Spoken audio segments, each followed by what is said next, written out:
Good evening and welcome to the Everything Comics podcast. My name is Ray. We're going to do a little bit of a different show for you tonight, but before we get into that, as always, I am joined by Charles. Hello, folks. How's it going, Ray? How's it going? It's Monday, so that means only 4 days left of the work week. I'm already counting it down, and the week already started. This is true. As you heard, because you were right there. Yes. We're gonna do a little something different tonight. Yes, we are. But before we do that, we're gonna go over the stuff that we picked up the last week. So this is going to be our little Fourth World Comics pick of the week. So do you want to start? Yep, I will start. Now, I didn't get very much. Mm-hmm. I'm gonna lie. I was a bad boy this week, so I hope I'll have to make up for it next week. We will start with Nightwing. Yep. Nightwing number 28. It's continuing the Spiral arc, and I have a lot of Nightwing catching up to do, suffice it to say. But as always, the book's written by Tim Seeley. So, by the way, I don't know if you know this or not. The writer of Nightwing, would you believe he got a start drawing G.I. Joe? Really? Yeah. I did not know that. Knock on wood. Yeah. But there's Nightwing. And we're actually going to talk quite a bit about Nightwing later on, but we will save that. Yeah, when we get into what we're going to do. Yep. Like I said, it's a little different, but, you guys should dig it, hopefully. Yep. I think you will. The three people I watch. No, we actually did pretty good we've actually done pretty well so far. Oh, that's pretty good. And thank you for everybody that's actually tuning in and actually checking us out here, talking about nonsense. Yep, believe me, we appreciate it. We do, we appreciate it, Yeah, tell your friends. Yes. And like, comment, ask us questions, whatever you guys want. Exactly. So the rest of my stock is basically going to focus on a theme, but we start off with some catching up that I did. So we start off with Vader number 3. Yep. Which leads to 4. Yep. Well, let me guess. It's probably going to lead to 5. Yep. And this is the current issue. Okay. So, long story short, I thumbed through these. Basically, that's what I was going to ask, actually. I'm sorry to cut you off. I was going to ask how does this compare to the first Vader series? The first Vader series. Because I know you really had nothing but good things to say about that first Vader series. This one is more finding its ground. This one's also set in a different time. Mm-hmm. This one is more dealing with a very rookie Vader. Mm-hmm. As in a Vader that's just beginning as life as the Darth Vader that we know. This literally we know and love. Yes.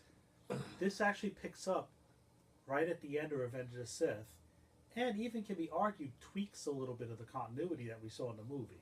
And I'll tell you how. So the first issue basically replays the end scene where Vader rises up from the lab. And let's be honest, what's everyone's biggest complaint about the scene where Vader rises up in the lab? I didn't know there were complaints about that. Yeah, well, at the end of Revenge of the Sith, people hate the fact that he screams, "No!" Like, like a whiny bitch, basically. Yeah, we all know Vader is not a whiny bitch. Right.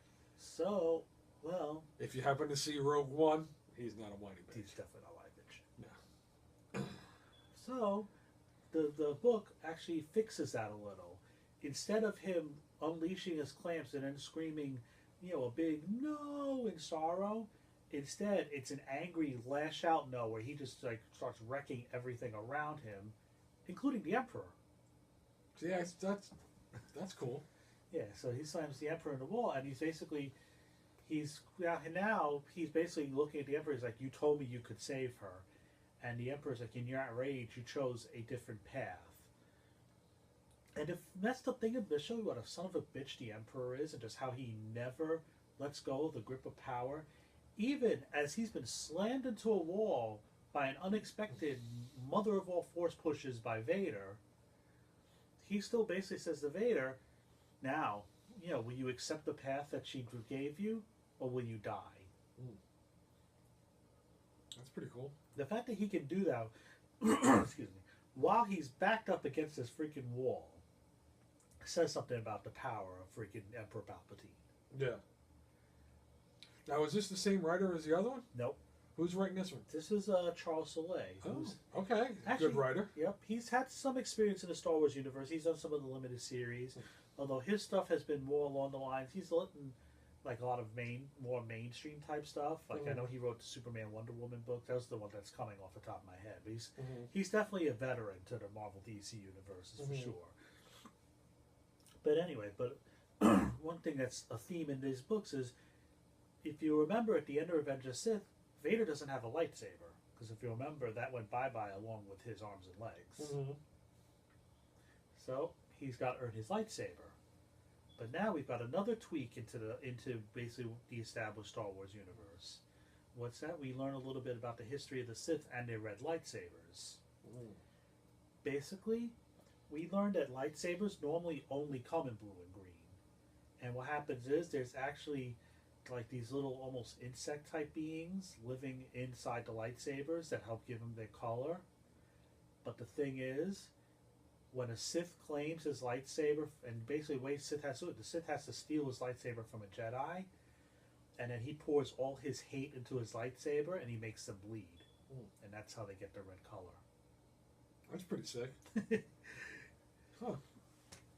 So basically this arc, which ends in this issue, at least I believe it ends in this issue, had basically been about how Vader goes about acquiring his red lightsaber.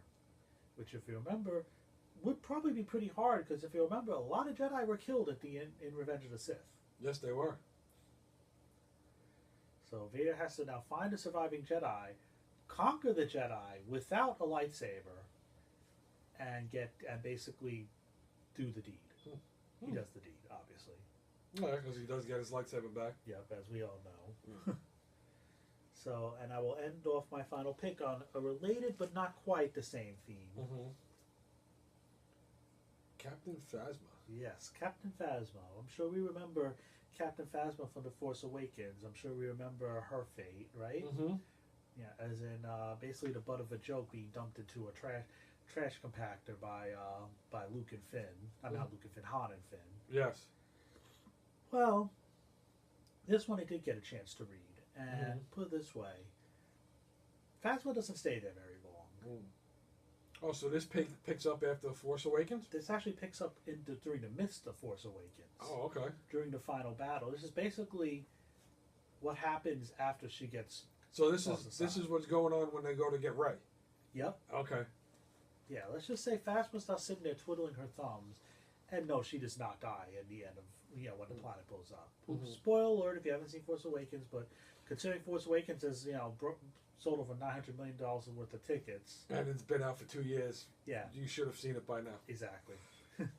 Yeah, so, I mean, definitely this is an issue to experience, but okay, so we'll say mild spoiler alerts. I won't spoil too much of the issue, but I'll put it this way.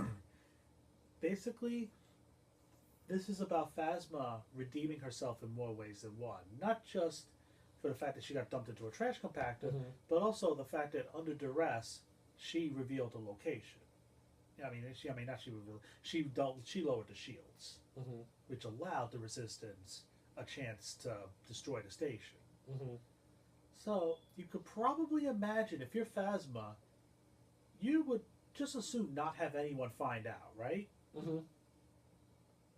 And now we know what this miniseries is about. It's about Phasma making sure that her act goes unnoticed and covering her tracks. Pretty good. So I guess you liked it then, huh? Yes. What, a 6-issue run? I'm not. To be honest, I'm not sure. I mean, it's either 4 or 6, knowing them. But I'm interested. I'm interested to see where they go with it. I mean, definitely Phasma was a little underused in Force Awakens, and a lot of people can agree on that. Yeah. So I'm looking forward to see where they do with the character. I mean, let's face it, she does look badass. She does. She does look pretty badass on that cover. So now it's time to be badass. And I will say, the series does a good start towards achieving that end. Oh, very good. Yeah, so if you have a chance, if you like Star Wars, there you go, Captain Phasma #1. Oh, very good. So what do you got? Let's see. I got a lot more stuff to get to. Fourth World. Let's see. What did I grab? I got Green Arrow number 30. Looks like a Lantern crossover, huh? Yeah. Apparently, I didn't read this one yet, but apparently there's some Green Lantern stuff going on in here. Injustice 2 number 9. Got that. That's right. We know you're a big fan of the video games and yes, comic series. Love Injustice. Of course. Batman number 30. Of course. Justice League 28. Yep. Oh, look at that. Somebody that Charles is going to be talking about. Nightwing 28. Yep. My Future Wife, Harley Quinn, number 27, right there. If the Joker doesn't kill you first. That's worth it. Something that Charles wouldn't like, but I love this series. Outcast number 30. Okay. Amazing. Love this. Robert Kirkman. Fantastic. And, of course, another one. Kirkman. Number 171, first issue. Well, first appearance. Not first issue. First appearance of the Princess in The Walking Dead. So, I'm not saying anything about it. You guys got to read it if you're a Walking Dead fan. That's all I'm going to say about that. Right. I will say this.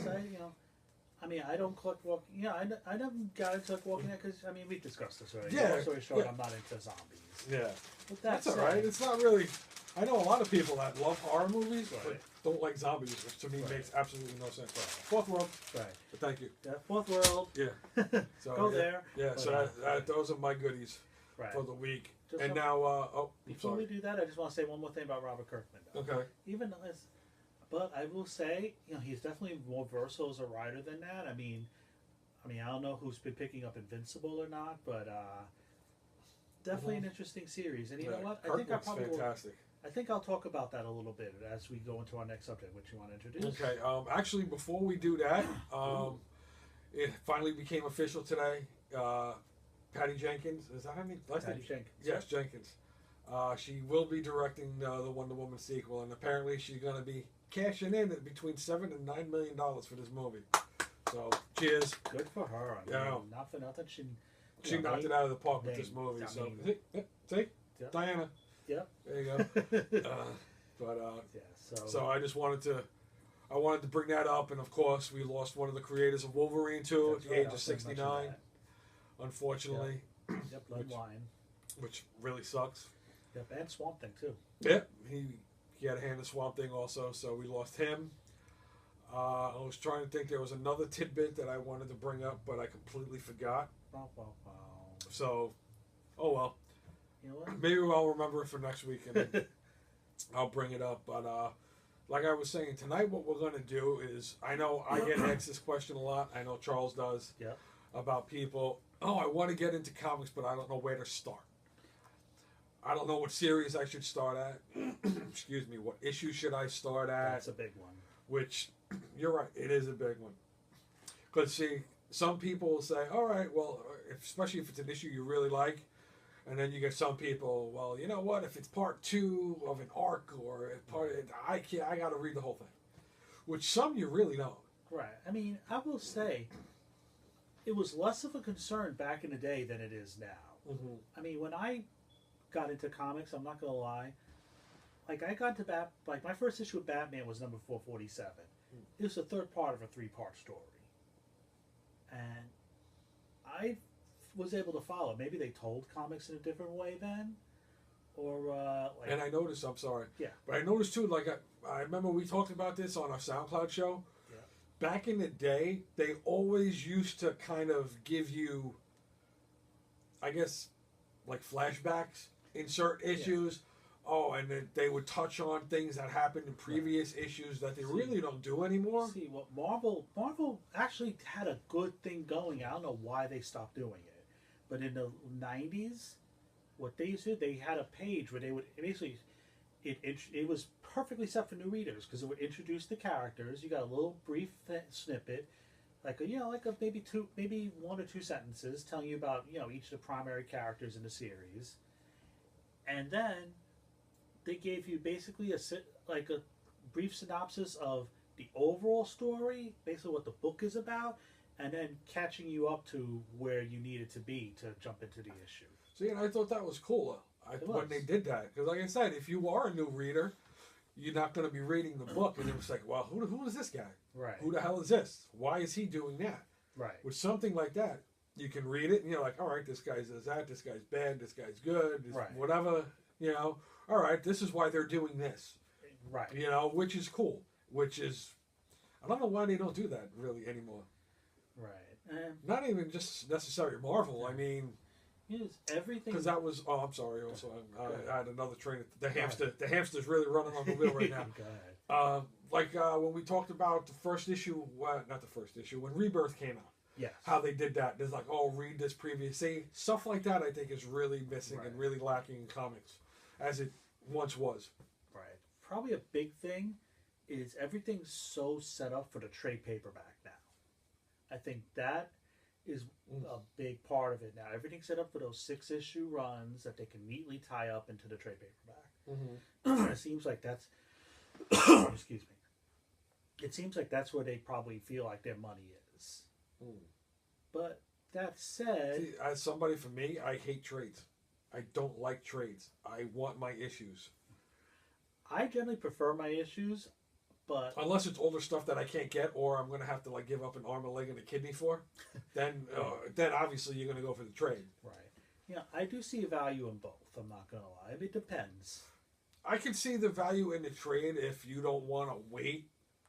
Well, now with certain things being bi-weekly, you really don't have to wait that long anyway. Right. But back in the day when it was monthly, I could see with the trade because, all right, you're getting a massive quantity of issues in one book. Right. And you could actually continually read the story, not read it, and like, all right, I got to wait till next month. Then by the time the next issue comes out, you forgot what the first... Because that's me, my memory is hard. I got hit in the head a lot, so my memory is shot. So, like... I have to go back and read the previous issue before I read the new one, so I could kind of got it. So it flows better for me that way. So that's probably one thing that's been good about the bi-weekly formats is exactly I can process it more, and it's easier for me to remember. So that said, since it's the theme that we want to do is present to you guys basically some of our favorite characters or some of our favorite books. And present to you what we think would be good starting points for those books. So that if you basically, if you're interested in somebody, but again, you don't know where to start, we're going to give you some ideas of where to start. Exactly. We're going to try to help you out to find a good jumping off point with certain characters. Jumping on, you mean? Yeah, jumping on. Yeah. I said jumping off, didn't I? Yeah. Sorry, it's Monday. I apologize.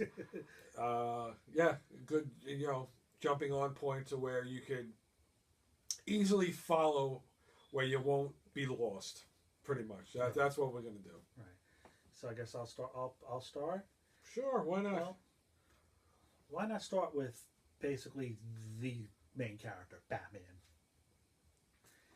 Everybody has an opinion on Batman for sure, and definitely it can be hard because think about Batman. So Batman has 2 main books, right? There's a book called Detective Comics for those who don't know. And that's actually the book where Batman himself began as a character. But for those who get intimidated by such things, that book has a very high number count. I believe it's at 963 last I checked. Yes.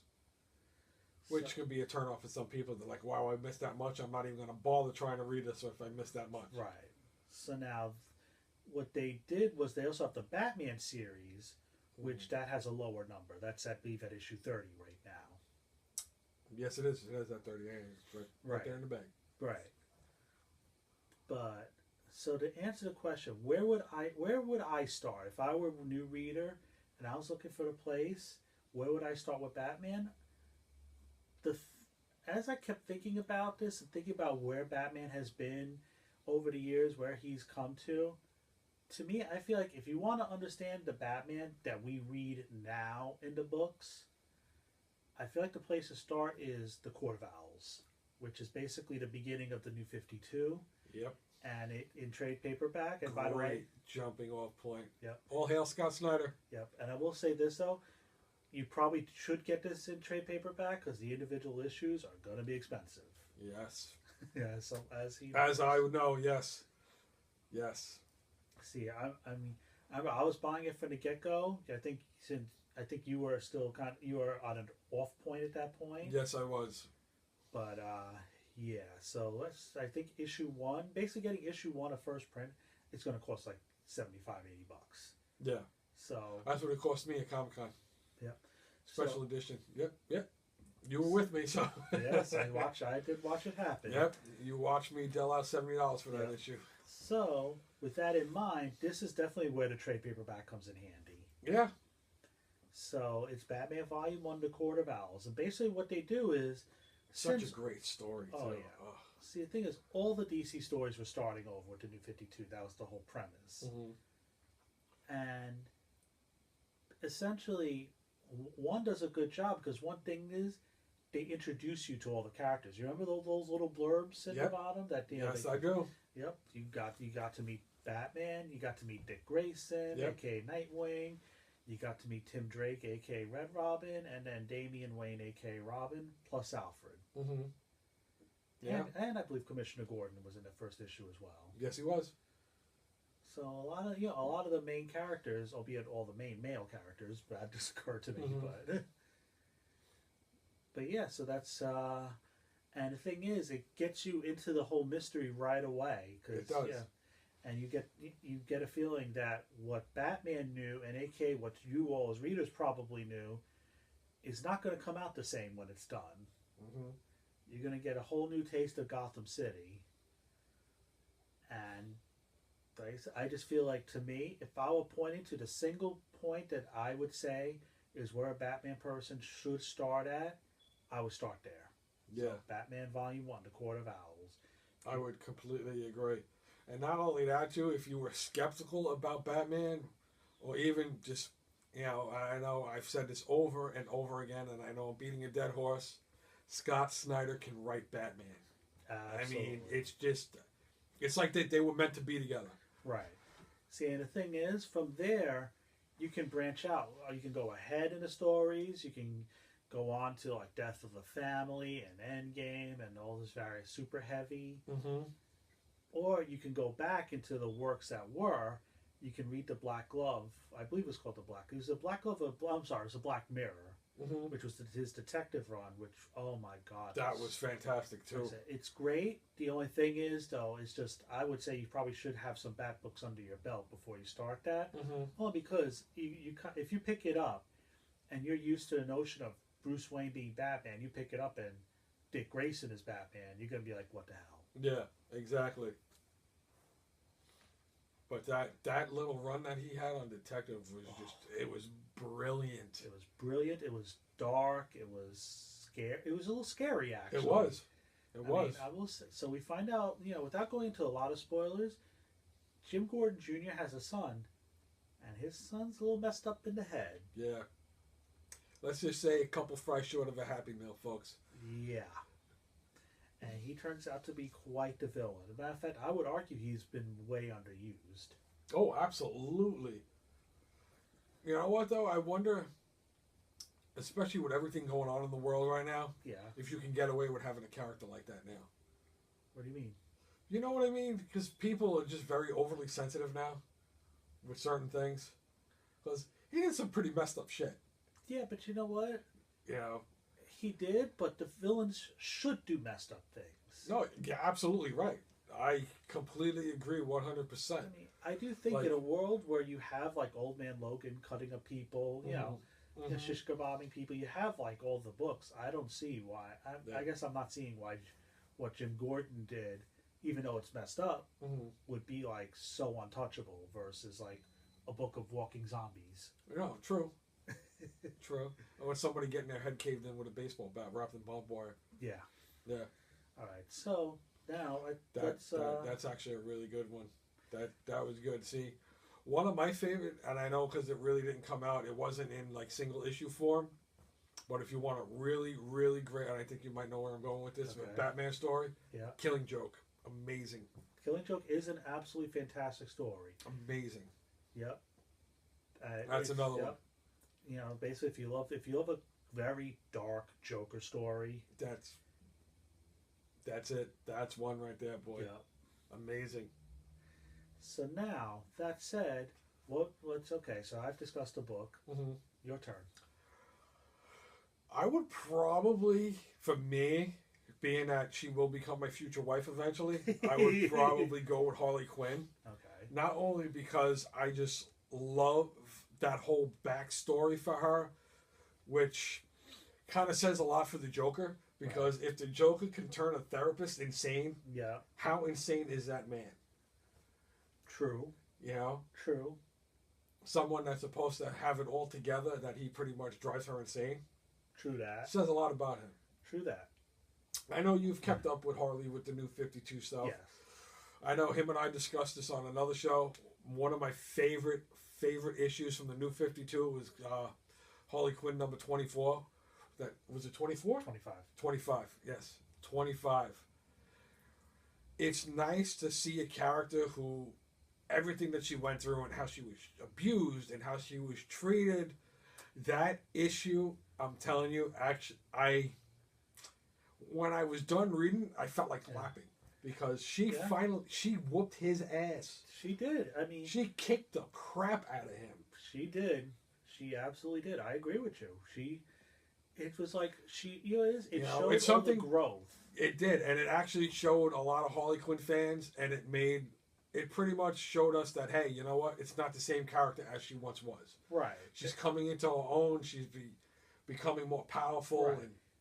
And she's not just there to be the Joker's punching bag anymore. Exactly. She wasn't the whole battered woman or abused woman thing. Right. She was just like, I ain't taking this crap anymore. And she beat the piss out of him. Which was amazing. Like I said, that was one of those issues where I felt like clapping after reading it. Oh, I love the issue, but let me ask you a question. Do you think that issue is a good starting point?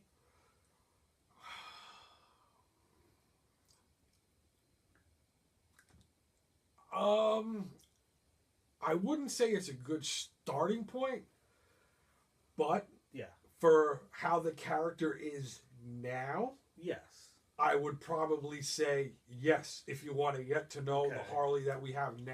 Okay, that's fair. You know, because the Harley we have now was definitely weren't the Harley that we had years ago. That's true. Because I was thinking, actually, because when you were thinking that, the first thing I thought of was Mad Love, the trade paperback, which was actually written by Paul Dini, and basically is the introduction to Harley. Yeah, because we all know, being that we just came upon the 25-year anniversary of the animated series, which we first appeared in. Respect. Which, amazing. That series was freaking phenomenal, and I can't wait to buy the box set because it just came out too, because I love it.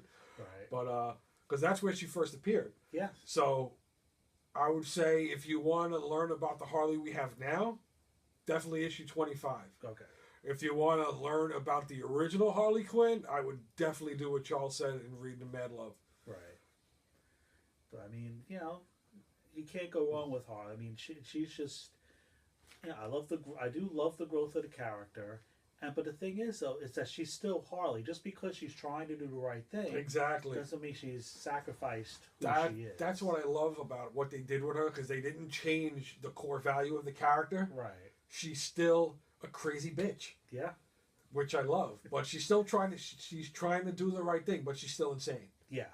So it's her version of the right thing. It's exactly doesn't always match up with everyone else's version. True. That's why I don't know. I guess maybe because I've always dated crazy women. Right. Why I've been drawn to that character even since the animated series. I've always been drawn to that character. Okay. So I'm going to give you a shot at a double dip on that to give you next book, but maybe I'm kind of pushing you in that direction. You're totally pushing me. Okay. But that's okay. So one thing that I will say about Harley Quinn that makes it a little interesting is if you read her in Suicide Squad versus reading her solo book, you definitely feel like there's two different worlds going on. Yes, I agree. I definitely agree with that. The new 52 Suicide Squad, for me, I am liking better than this one. Okay. Because, especially, I just can't see her and Rick Flag together now. Like that whole thing. Ooh, okay. I can't really see that. Right. Because now she's bopping Flag. Okay. And I just can't. I don't know. There's just something about it that just doesn't seem right to me. Got it. You know? Right. But the whole thing is that if you read Suicide Squad, she's basically penned up in prison the whole time, except for their adventures, like the rest of them. Yeah. But in her own book, she's out and about doing her thing. Yeah. She's out and about free and. Yeah. That's one thing about like the Suicide Squad books. It's, you know, it's a little weird. Right. But I still like them. Right. You know, but it's like, you know, like you said, they're in prison, and all of a sudden they got a mission and they get out, you know, and then they do their thing, and then they're back in. Right. See, I get the feeling that the Harley Quinn book is not set in the main continuity. Yeah, I definitely agree with that. Right, because since they've had crossovers with Justice League and Suicide Squad, I get the feeling that the Suicide Squad version is what's like the main continuity, and the Harley book is just let's just have some fun. Yeah, I would agree with that. Right. Because it's definitely not in the same continuity. So, what would you recommend now for someone who wanted to start Suicide Squad? I would definitely say the New 52 stuff. Okay.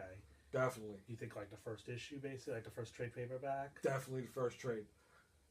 Because right there, you're going to get a rundown of every single character, and which is one of the very few that the team hasn't changed drastically. Okay. You still have the core characters. Okay.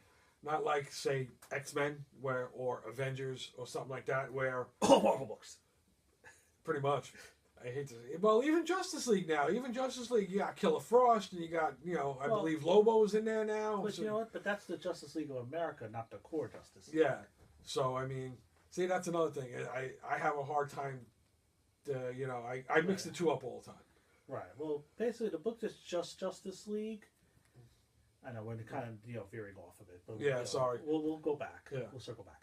The book that's just Justice League, that one's where the big characters are. Yeah, Flash, Aquaman, Batman, Superman, Wonder Woman, Woman, all that good stuff. Yes. And really, the only real alteration to the roster they've had is basically you've got the two rookie Green Lanterns instead of Hal Jordan. Mm-hmm. Yeah. You know, but that's why I would suggest a New 52 version of Suicide Squad. Okay. I would definitely recommend that. And like I said, I'm not disliking what's going on now. Right. It's just I prefer. Right. Plus, it seemed that the first version was a little darker. Yes, a lot darker. This is definitely not in that vein, kind of. You think it's more PG-13? Mm-hmm. I would say that. Right. Okay. All right. So I would say that. Moving onward, I'll give you another DC woman here, Wonder Woman. Oh. There she is. Wonder Woman. There she is. There's a couple points that one could start with Wonder Woman. For me, I would recommend the Azzarello stuff. I thought about that, but and don't get me wrong, the Azzarello stuff is a great read. But I know I think you're going to go with Ruka. I'm not going to go with Ruka. Really? Okay. I'm going to go with what I feel is the start of the quintessential Wonder Woman story. I think a lot of people would agree that the quintessential Wonder Woman story is Volume 1 by George Perez, Challenge of the Gods. Mm. And now here's the thing. It is a book from the late 80s, so it's the books back then were a little different. A little wordier, for sure. Yes. But, I mean, one thing about it is there's just something magical, for lack of a better way of putting that, about what George Perez was able to capture. And the funny thing is, George Perez's involvement, I don't know if you know this or not, it was actually an accident. I did not know that. Yeah. Basically, what happened was DC was rebooting all their books following 1986's Crisis on Infinite Earths. So, most of the books were being canceled and starting over. A few books were continuing. And Wonder Woman was basically terrible sales, at least for the time was considered terrible sales. I mean, today those sales probably would be a top 40 book, but anyway, so they canceled the book, and they were going to relaunch her. But the problem was they couldn't get top people onto her book because no one wanted to write her book. It was seen as like a wasteland book. So George Perez professed a love for the book, and basically it turns out that Greg Potter had about 2 issues written of the book or so, And basically, they asked Perez if he could draw the first couple issues just to give the character a good start, if you will. Because, Perez was a big name artist at the time. He still is. I mean, the man's a legend. Yes, he is. And heard he's a really nice man, too. Yeah, he is. I mean, one thing about him, you can go to conventions, he'll sign. I've seen people bring him like entire runs of books, and he'll sign them all. Wow. Right, but so back to Wonder Woman. Basically, what happened was he ended up co-plotting the book with Potter, and then he took over for Greg Potter after like the first 2 issues. I figured something happened. Potter had to go away, so Perez takes over, and ended up writing the book for 62 issues. But anyway, but the thing about Volume 1 is they introduced or should I say reintroduced for our times, or at least for our times at that point, the character as we know her. And Perez gets so much about the character. She's a warrior, but she's also very innocent in ways that like other books really haven't gotten, probably because they're not really covering that stuff anymore. That's another thing I think the movie captured too. Yeah, how innocent she was, but yet how much of a badass she was too. Right. And yet, definitely they captured a badass thing. But here's the funny thing: she's not off fighting supervillains all the time. In when Perez wrote her, I mean, basically, it's a lot about her exploring her way. Like she doesn't like, unlike the movie, she doesn't know English in the book when she starts out. So she has to. She kind of learns it slowly. You can even see her like. I think it takes like 4 or 5 issues before she even starts speaking it, and she's speaking it very broken, like to begin. And it takes her a while. So just little touches like that, like if she comes in speaking Greek, basically, and they introduce to you the characters who are going to be basically the main foundations of the book. It's going to be her. At the time, her supporting cast consisted of Steve Trevor was there, but they made him much older because they didn't want to go through the same tired thing of the will they, won't they romance thing.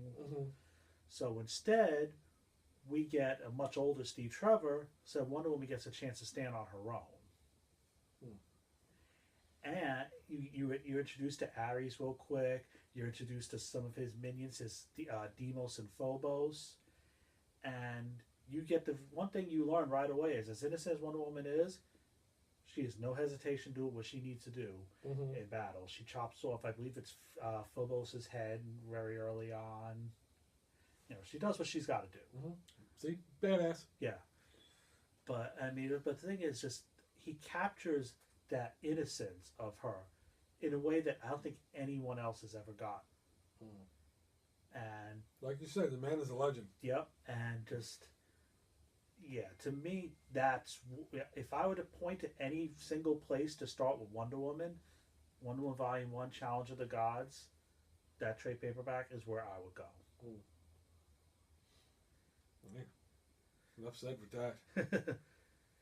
So, all right, so who's next on your list? I'm going to discuss something you hate. The Walking Dead. Forget about even owning the first 30 issues. Yeah, I've heard. Yeah, because I mean, unless you're looking to drop $1,000 on issue number 1, you're not. Yeah. So trade paperback as well. That kind of sets you up for everything that happened, like in the beginning when the whole zombie apocalypse started. Okay. But if you want a decent jumping off point. Jumping on, you mean? Yeah. Why do I keep saying jumping off? I have no idea why I keep doing that. Wow. All right.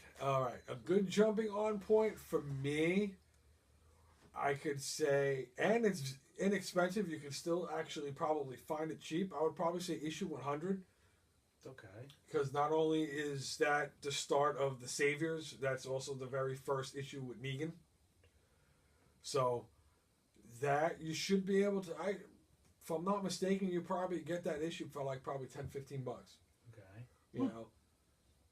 But that would actually be a decent jumping on. There we go. I remember. Right. A jumping on point, because then that would lead into the all-out war storyline, where all hell breaks loose. I'm not sure I understand. I have no idea why Siri is talking right now. Okay. That's pretty crazy. Well, that's how you know we're doing this live.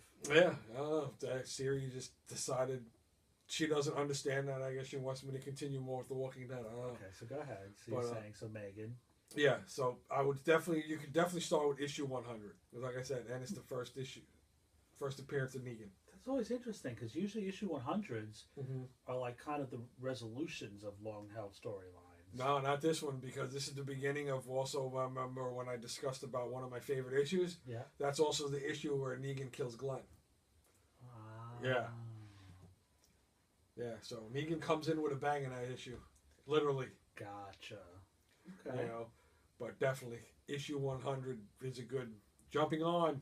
I remember jumping on point. You know, but if you want to get an overall idea of the story, then definitely the first trade to see, you know, because that whole first, I would probably say the whole first 28 to 30 issues, a lot of people die. I can imagine a book about zombies. Yeah, a lot of main characters die. So, you know, definitely either or, the trade or issue 100 for me, for The Walking Dead. Gotcha. Okay, so next book, I guess, you know what, I'm going to break this from the DC-centric thing that I've been doing here. I'll talk about a book that's been with me for a very long time, G.I. Joe. I think anyone that's been followed us from SoundCloud, all 2 or 3 of them. Yeah, there was a couple. Yeah, and you know, anyone who's seen probably knows that I'm a big G.I. Joe fan. But where do I point to people who would want to start with G.I. Joe? That's tough, because that series has gone through so many changes, and not really for the better either. Yeah. See, I kind of think there's a couple places that I could point to. I mean, I could point to people to good arcs. Mm-hmm. Like, you know, the Cobra Files was an awesome arc. Amazing. That. I mean, I could point to World War III. I could point to America's Elite as a whole. See, I'm hesitant to point to that as a starting point. Yeah, I love America's Elite, by the way. Mm-hmm. What that was the end of Devil's Due's run with the book. Because Devil's Due did 2 volumes. They did the first G.I. Joe volume, which was when they brought the book back. That went 43 issues, and they canceled that and restarted as G.I. Joe America's Elite. That went 36 issues. And truth be told, that only ended because IDW was getting the license for the book. I mean, and I will say this, I do recommend America's Elite as a great story to be read. The only thing is, I think if you start off with America's Elite, it could be problematic because you might have had to have read the stuff that came before. Mm-hmm. Otherwise, you're like, what the heck is going on? You know, long story short, you've got Storm Shadow's on the Joes, Lady J's dead, Flint has become like this mega hard character because of it. There's a lot of changes. Again, like I said, I loved the book. I loved a lot of things they did with characters. And I do recommend, I would point to America's Elite as being a great storyline overall. There's in a couple trade paperbacks that ends in World War III, which is holy shit. Cobra actually just about succeeds at everything. Mm-hmm. Like, including to the point where Cobra Commander basically walks into the White House and takes control. That's pretty sweet. Yeah. And the Joes are basically reduced to running for their lives, and as Cobra sends an elite unit after them, and just Cobra comes this close, only to lose it at the end when, basically, long story short, G.I. Joe turns to the one force that you wouldn't think they should. They turn to Destro. And why Destro's in a position to help them? Again, read America's Elite. But that said, to veer back to what book would I recommend, I think for the Joes, as much as I also want to say Cobra Reborn, because that was a limited series that they did, G.I. Joe Reloaded, 14 issues, started out with a bang, kind of ended with a little bit of a whimper. But anyway, I would have to probably start, I would say, probably go G.I. Joe Volume 1. And what they did was they collected the first 10 issues. Basically, you get the gist of the first roster, because they do add people along the way. Obviously, it's GI Joe, so as we know, they add lots and lots and lots of people. As we can see from the current run, where a Transformer is on the GI Joe team. Yes. Yeah. Yeah. So anyway, well, I would, although one could make a case at starting at volume 2 as well, and I'll tell you why. Because up till issue 12, the story was all one shots basically. They did 1 2-parter in 6 and 7, but everything else was one shots.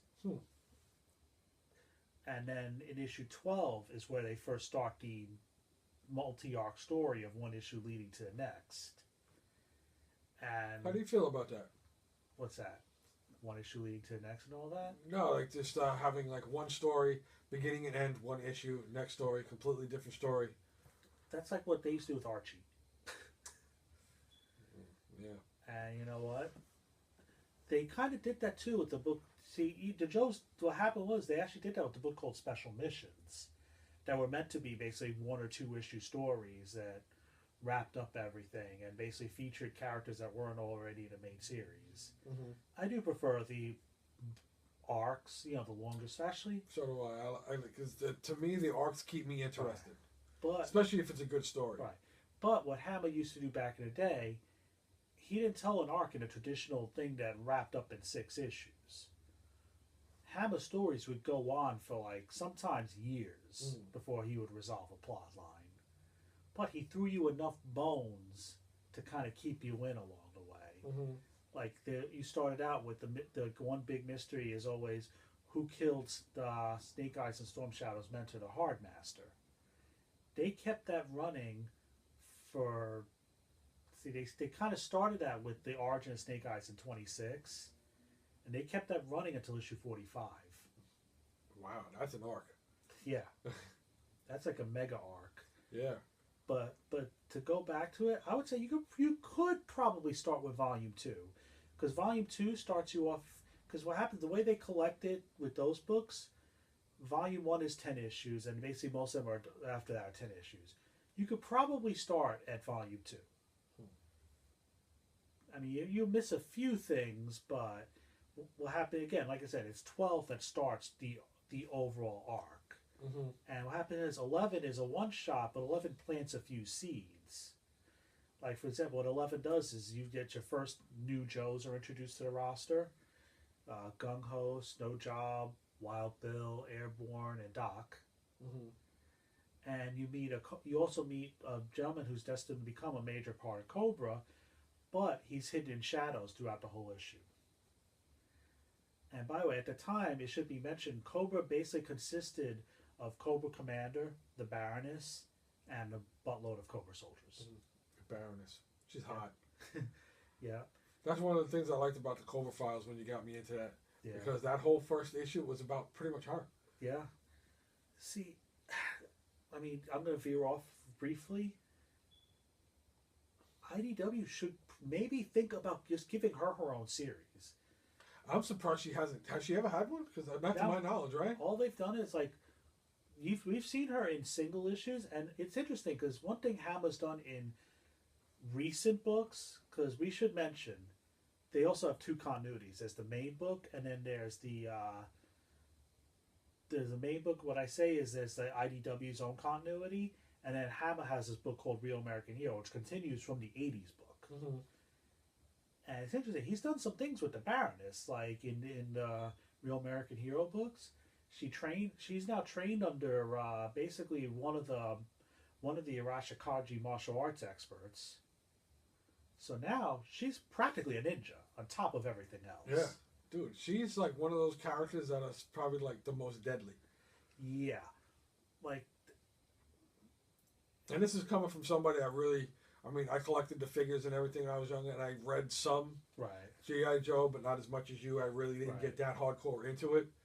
But she was one of those characters that was just a beautiful woman that could kill you at the drop of a hat. Yep.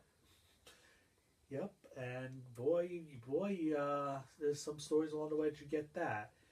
And I will say this, if you start at volume 2, you even see like how messed up she is, because she's got multiple loyalty thing going on in her head.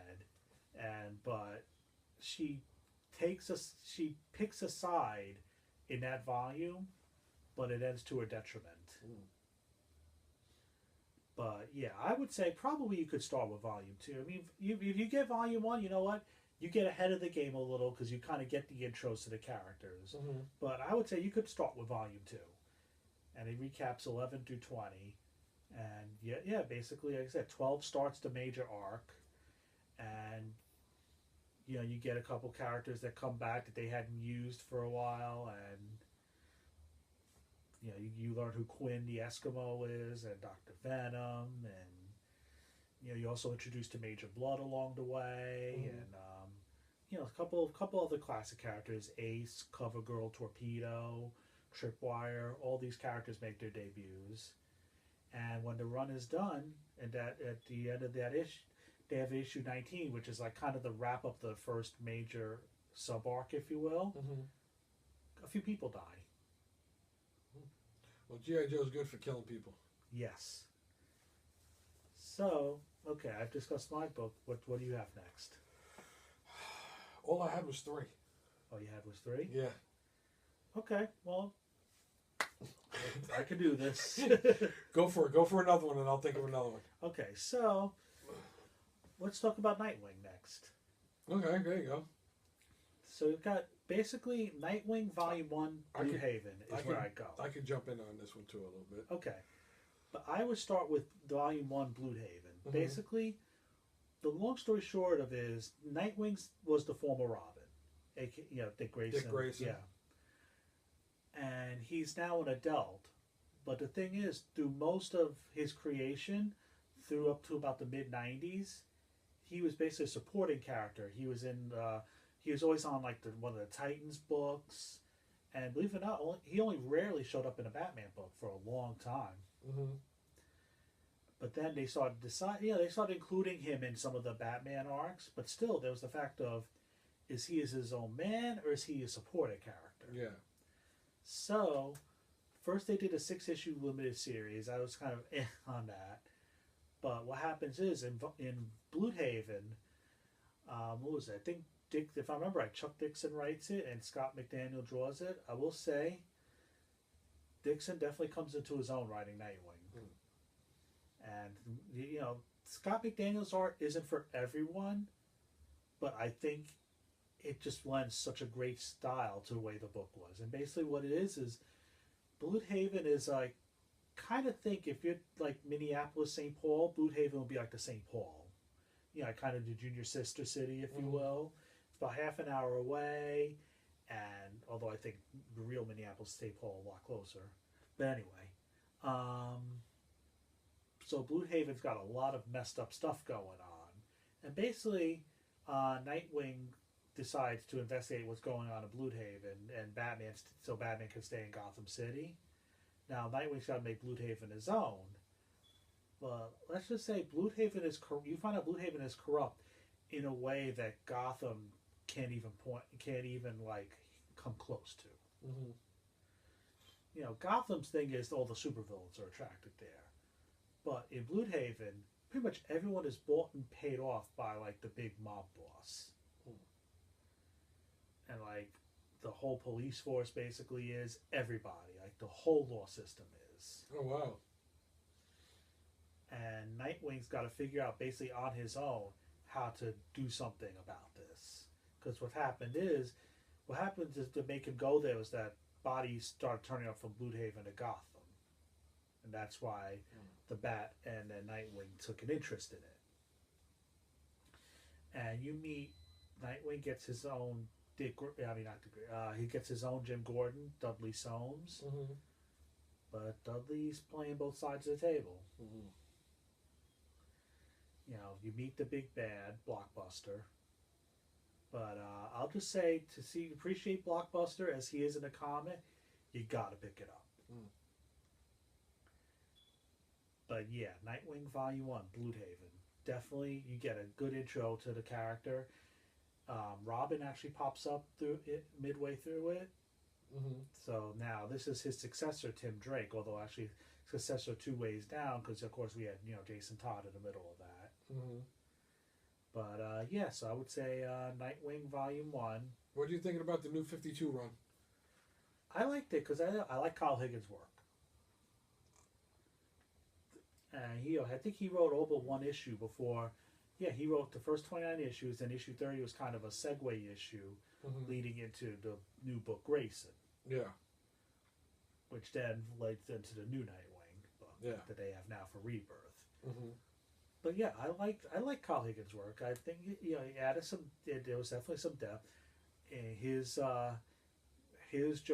crossover in Death of the Family was pretty sick. Yeah, it was. Yeah, he did I mean, I will say, even beyond just what the Joker did, just a lot of messed up things happened in Higgins' run. So I enjoyed it. Yeah, so I would say that's what I have for Nightwing. You know what? I'll give him one. I'll give you one more while you think of somebody else. So Tim Drake. Yes. Red Robin.